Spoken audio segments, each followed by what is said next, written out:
Les téléspectateurs connaissent déjà bien les crises humanitaires. Les guerres civiles qui créent des mouvements de réfugiés, les pandémies et les catastrophes naturelles comme les séismes et les tsunamis. Voilà comment nous voyons généralement ces événements tragiques, sur un écran, passif. Mais si on pouvait rentrer dans l'image et vivre l'expérience des individus sur le terrain? Les gens en ressortent éclairés et souvent émus et prêts à intervenir.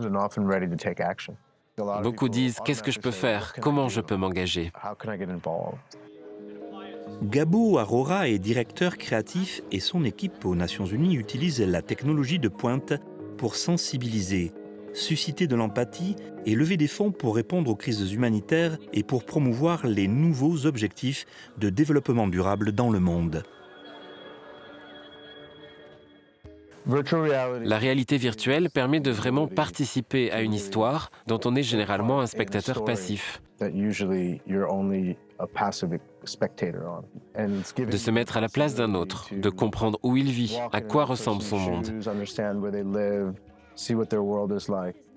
Et vous avez vraiment la sensation d'y être. La réalité virtuelle sur un support 2D, comme à l'écran que vous regardez maintenant, ne permettra jamais de reproduire l'expérience de la RV avec un casque.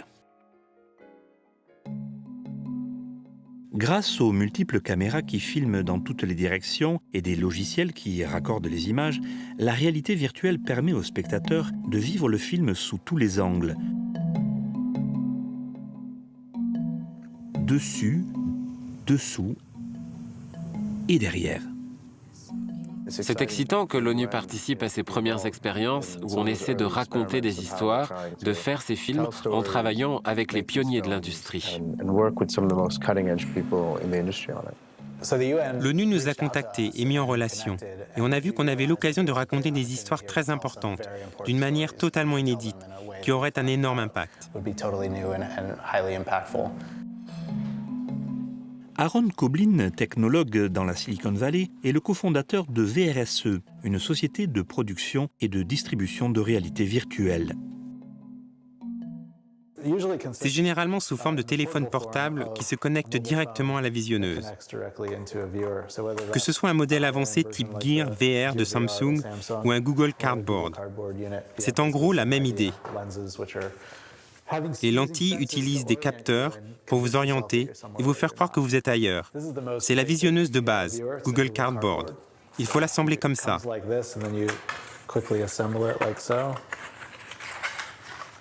Insérez votre téléphone. Vous pouvez regarder autour de vous en pleine immersion. Actuellement, je définis la réalité virtuelle comme le piratage d'essence pour vous convaincre que vous êtes ailleurs. Souvent, je la vois comme une forme de vulnérabilité. Et l'une des choses qu'on a remarqué avec nos récits, c'est une empathie accrue et une plus grande connexion des sens à cause de cette vulnérabilité. C'est justement ce sentiment de connexion et d'empathie que Gabo Arora voulait créer au Forum économique mondial à Davos en Suisse pour encourager les dirigeants à agir, mais aussi pour inciter les donateurs à augmenter le financement en cas de catastrophe.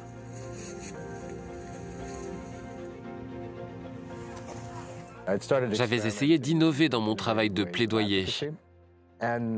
J'ai parlé avec différents partenaires. Comment faire quelque chose d'incroyable?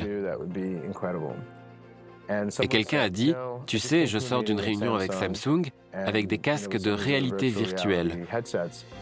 Ce serait formidable si l'élite pouvait se rendre dans un camp de réfugiés ou une clinique Ebola. » Je me suis dit que ça mettrait en relief ces situations. Ce qui nous a vraiment enthousiasmés, c'était l'idée de pouvoir mettre ces casques aux décideurs, ceux qui ont un impact sur le monde. On a pu les mettre sur la tête de ceux qui apportent le changement. Pendant un court instant, ils sont dans un camp de réfugiés. Je crois que c'est vraiment un moment fort. On voyait l'impact sur eux. En plus des projections à Davos, des portails de réalité virtuelle ont été installés dans des forums politiques de haut niveau partout dans le monde. L'un des dirigeants qui a utilisé un portail était Samantha Power, ambassadrice des États-Unis auprès de l'ONU. Le portail fait bien plus que montrer des visages. Ce n'est pas un journal. On a l'impression d'y être. Le film de réalité virtuelle qu'elle a regardé s'appelle Clouds Over Sidra. Clouds Over Sidra est un court-métrage de réalité virtuelle à propos d'une fille, Sidra, qui vit dans un camp de réfugiés syriens en Jordanie, le camp Zaatari. C'est le récit d'une fille qui vit sur place depuis 18 mois et vous fait visiter le camp, vous montre sa vie. À la première du film, à Davos, il a fait sensation. Tous ceux qui l'ont vu étaient très émus et je pense que la moitié a pleuré.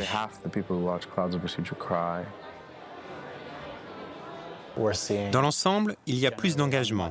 D'abord parce qu'ils sont engagés physiquement dans la scène, mais aussi en termes d'émotion et d'empathie.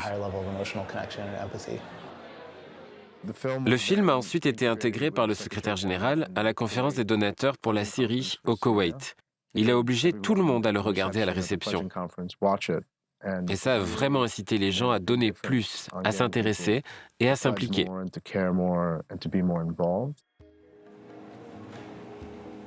Puis, on a monté une version pour l'UNICEF, pour les collectes de fonds. Généralement, ils parlent aux gens dans la rue, en Europe ou ailleurs. Et ils se sont dit, si on faisait vivre l'expérience de la réalité virtuelle à ces gens, dans la rue. Ça m'a ouvert les yeux. Certains enfants vivent sans biens de première nécessité comme de l'eau propre. La situation des gens là-bas m'a un peu déprimé. C'est triste, ils n'ont pas de bon endroit où vivre. Nous faisons au mieux pour les aider. Les premiers rapports de l'UNICEF montrent qu'avec la réalité virtuelle, ils ont doublé l'efficacité de leur collecte de fonds. La réalité virtuelle fait tellement réelle que nous devons réfléchir aux aspects déontologiques de notre travail. Tom Kent est rédacteur des normes pour Associated Press et professeur à l'Université de Columbia à New York. La réalité virtuelle a un plus grand impact psychologique que les photos ou la vidéo. Ça vous touche à un niveau plus élémentaire. Quand on regarde une vidéo ou une photo, on sait qu'on est extérieur à la scène. Par contre, la réalité virtuelle agit à un niveau différent. Elle vous place dans la scène et agit sur votre cerveau d'une façon que l'on ne comprend pas encore complètement. Nous avons eu le feu vert pour en faire un sur Ebola. Waves of Grace vous donne accès aux prières d'une survivante d'Ebola. Vous vivez ce moment intime avec elle pendant qu'elle prie.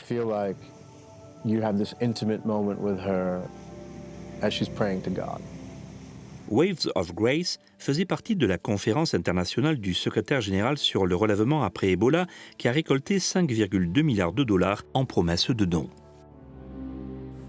Ce qui touche les gens, c'est qu'ils n'ont jamais mis les pieds dans un bidonville ou sur un site d'enfouissement d'Ebola. Beaucoup ont vu ces images aux actualités, mais être là au moment de l'inhumation d'un corps, c'est autre chose.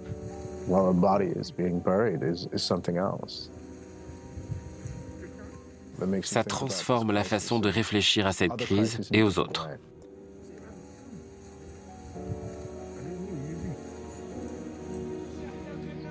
L'important, c'est la transparence.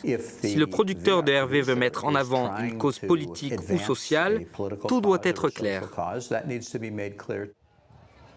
Il faut être ouvert et clair sur les méthodes utilisées. Nous allons continuer à évoluer et à réfléchir encore plus aux questions d'éthique.